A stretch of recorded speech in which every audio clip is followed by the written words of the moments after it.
नमस्ते आप सभी को। मैं आपका स्वागत करती हूँ अपनी YouTube चैनल में आंशलिका लीगल एडवाइस। वक्फ बिल के बारे में हम बात करेंगे क्योंकि ये जुडिशरी के रिगार्डिंग बहुत इंपॉर्टेंट है, रीसेंट का करंट टॉपिक है।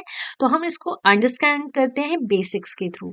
हमारे लिए बेसिक समझना बहुत इंपॉर्टेंट है, तभी हम चीज़ों को बहुत क्लैरिटी के साथ समझेंगे। तो let's start with our judiciary preparation, और ये आपकी लीगल नॉलेज को बढ़ाने में भी बहुत मदद करेगा। बट उससे पहले मेरे यूट्यूब चैनल को सब्सक्राइब कीजिए, नोटिफिकेशन बेल को हिट कीजिए, मुझे इंस्टाग्राम एंड फेसबुक में फॉलो कीजिए। इसके लिंक आपको मेरे चैनल पे मिलेंगे।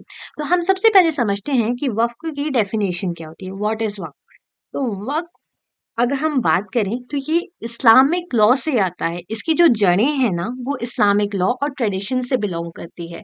ये इंडाउमेंट पे रिफर करता है जो कि मुस्लिम्स के द्वारा बनाया गया है। चैरिटेबल पर्पज से, मतलब दान के पर्पज से या रिलीजियस पर्पज से। जो कि इसमें क्या क्या आते हैं? बिल्डिंग आती है, मॉस्क यानी मस्जिदें, स्कूल्स, हॉस्पिटल्स आते हैं, और कोई भी पब्लिक इंस्टीट्यूशन होते हैं। तो अगर मैं इसे अलग भाषा में देखूं तो वाक्य की जो एक और डेफिनेशन है वो है इल एलिनेबल। मतलब आप इसे सोल्ड नहीं कर सकते हो, क्योंकि ये गिफ्टेड होती हैं, इनहेरिटेड होती है और इनकम्बर्ड होती हैं। गिफ्टेड मतलब किसी को गिफ्ट के तौर पे दे जाना, इनहेरिट जन्मजात आप इनहेरिट करते हो, ठीक है। वंस अगर ये एक बार प्रॉपर्टी डाइवर्स्ट हो गई वक्फ के पास, जो क्रिएटर होते हैं, तो ये भगवान के नाम पे रहती हैं। भगवान मैं नहीं कहूंगी, अल्लाह कहूंगी, क्योंकि ये मुस्लिम लॉ को बिलोंग कर रहा है। सो एंड इस्लामिक लॉ के बिलीफ के अकॉर्डिंग ये एवरलास्टिंग होती है भगवान के पास। तो इसे वक्फ की प्रॉपर्टी माना जाता है। आप इस पे कभी भी कब्जा नहीं कर सकते हो, इस पे अपना हक या दावा नहीं ठोक सकते हो।